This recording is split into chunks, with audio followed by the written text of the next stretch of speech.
don't know what it's going to take. I just don't know what it's going to take for the Bucks. One day they look like world beaters. The next day they look like a bunch of scrubs. So if you haven't known by now, the Milwaukee Bucks lost 2 in a row to the Indiana Pacers. One game, which I think was on Monday, they had a lead, blew it. Today, or I should say last night, they just let the Pacers walk all over them. I don't know.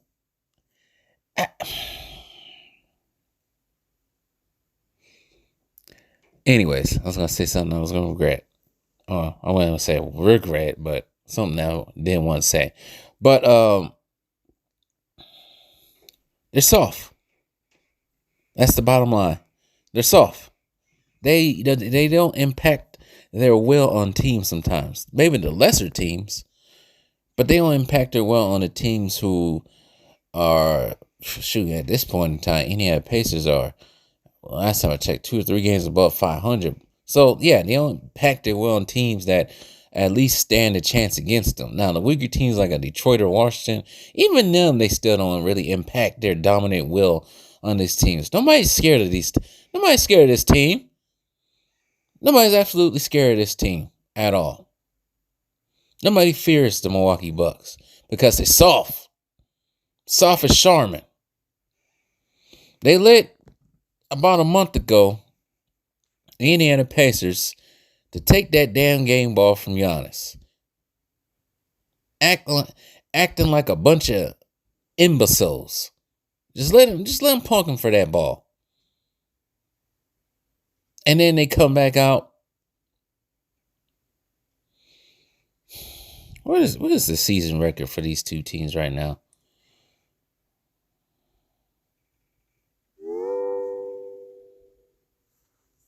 Let me see right quick. Let me check ESPN. Because this is egregious what I'm seeing for the Bucks. They're soft. They don't play no damn defense at all. They just let anybody score. They let the Pacers score 140 points tonight. I'm going to get to that later on. Shoot. I'm sitting here looking at ESPN right now. And Orlando and Sacramento went to double overtime. And Sacramento won 138 to 135, which is crazy. They went to double overtime. They ended up coming. That is weird. It must have been a defensive juggernaut type of a game. But let's see here. Right quick. What is the season record between the Bucks and Pacers so far? I know they play each other 5 times already.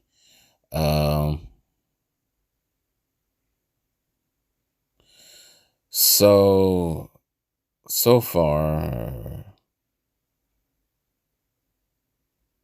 the Bucks only won 1 game against the Pacers this year. That was the game where Giannis scored 64 points. And they lost the last 2 with them out of 5 games. They lost a 5-game series, 4 games to 1. That's egregious, absurd, and absolutely. I can't even think of the other word I wanted to say right now. I just had it at the tip of my tongue. Absolutely unacceptable right there. Now, from what I've been hearing about the Clippers, they ain't playing PJ Tucker right now. I know PJ Tucker is 39 now, years of age, but he's not a decrepit 39 years of age. Let's just say that. I don't know when he'll be 40. Probably sometime this year. But I know he's going to be 40 sometime this year. Let's just say, not to repeat myself. But maybe they need to go get him. Maybe they need to get their toughness back. Because that's when they was actually tough, somewhat. When they had PJ Tucker.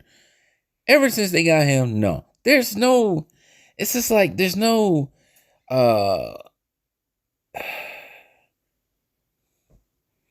there's no toughness. There's no pride on defense at all. Absolutely no pride. They don't take pride in defense. Dame does not take pride in defense. We already knew that. But you play on a team that the previous year they was top 10 in defense. And they lost some of their defense with Drew Holiday going to Boston. So why not take it upon yourself and play some fucking defense? I'm sorry for cursing, but I just had to do it. Because this is frustrating. Yes, I was okay with Dame being on the team, but at this point in time, I was like, dude,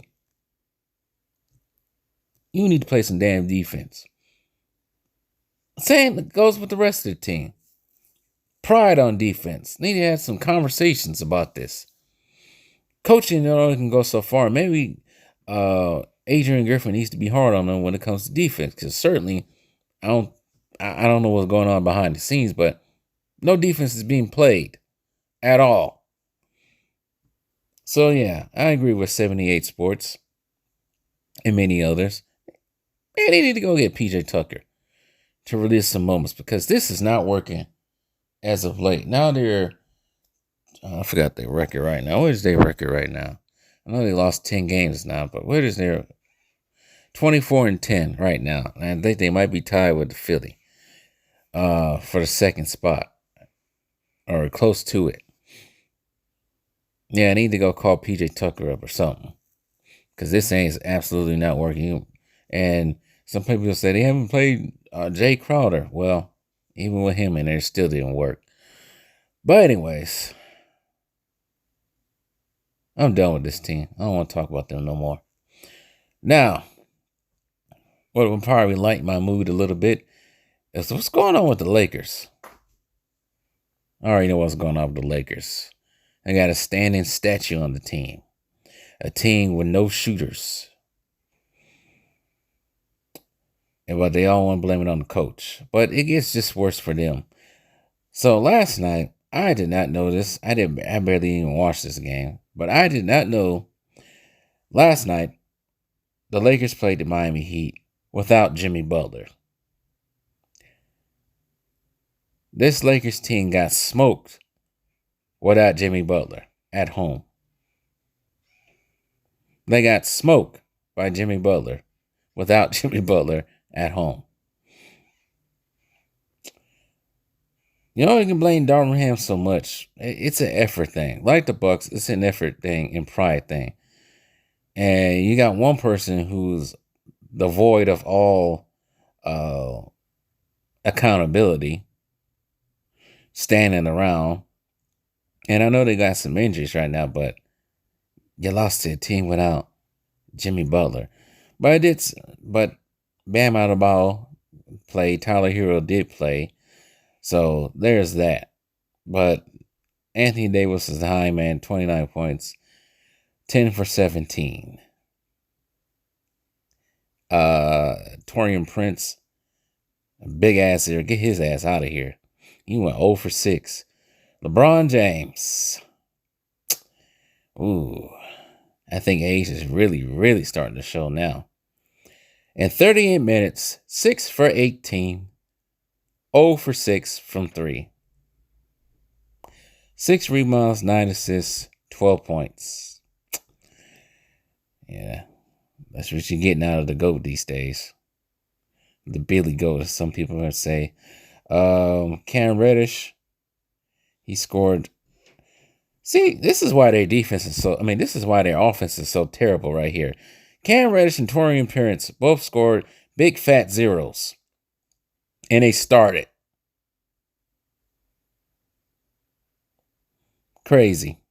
Austin Reeves got the start tonight, 24 points for the start, 7 for 12. Vanderbilt, 4 points. Christian Wood, 13. Jackson Hayes only played 1 minute and didn't score. Max Christie, 14 points. D'Angelo Russell did not play at all. Neither did Rui Hachimura did not play. D'Angelo Russell had a tailbone contusion, and Rui had a left calf strain. Wow. The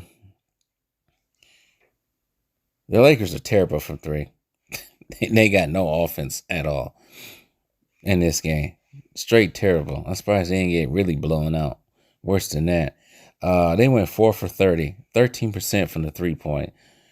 Better from the field and together at 42%, but it's still not as good as it should be. 24 free throws to the Heat's 17, of course. But the only person that was really at the line a lot was Anthony Davis and Austin Reeves, because Austin Reeves liked to flop his ass. So, and Christian Wood and Max Christie was the only ones that got to the line. That's terrible. Because LeBron James did not get to the line. I don't know, that's the first time in his career, but that's crazy. But anyways, yeah. The Lakers got problems. One of them is a balding fool who needs to go sit his ass down somewhere, and they need more offense, some more scores. They got to do something. Can't continue to keep building this team around somebody who's going to stand around on defense. I'm surprised their defense is that. I mean, almost top 10 with him standing around on defense like that. But all the blame goes to Darvin Ham for some reason. The last part I want to talk about is these damn NBA scores.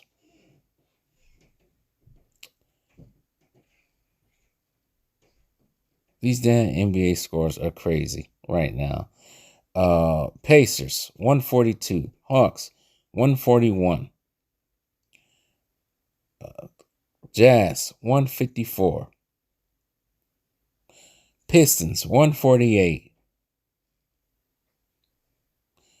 That's 1, 2, 3, 4. Wait, let me count that over again. 1, 2, 3, 4. That's 4.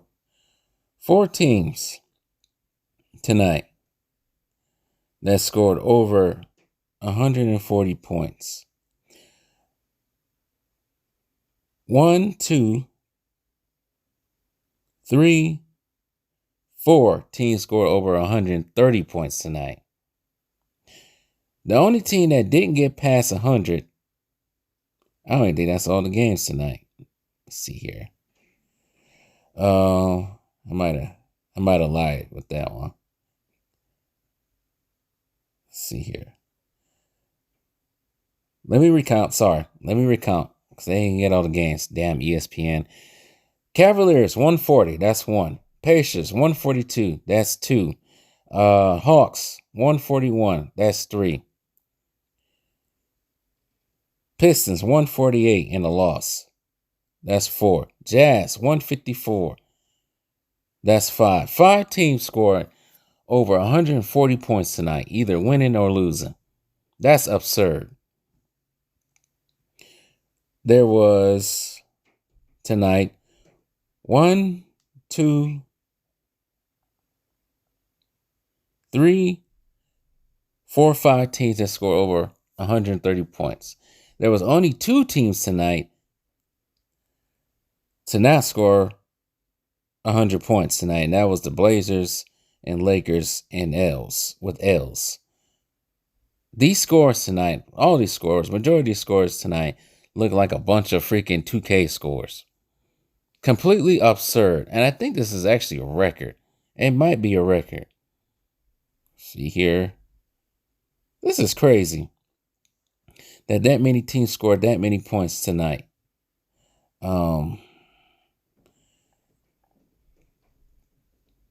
There's no defense being played, as you can tell. Absolutely no defense being played. I don't know what. Oh well, this is what they think the fans want. A bunch of 3-point shots jacked up and no defense being played. Well, and they wonder why the NBA ratings are low. But it's crazy though. Sacramento Kings, like I said before, Sacramento Kings and Orlando Magic went into double overtime and only scored 138 in the 130s tonight. That's crazy. But anyways, I don't want to bore you guys too much longer. The Bucks suck. Lakers suck even worse. And the NBA sucks even worse than the Lakers. Too much high scoring. Not enough D.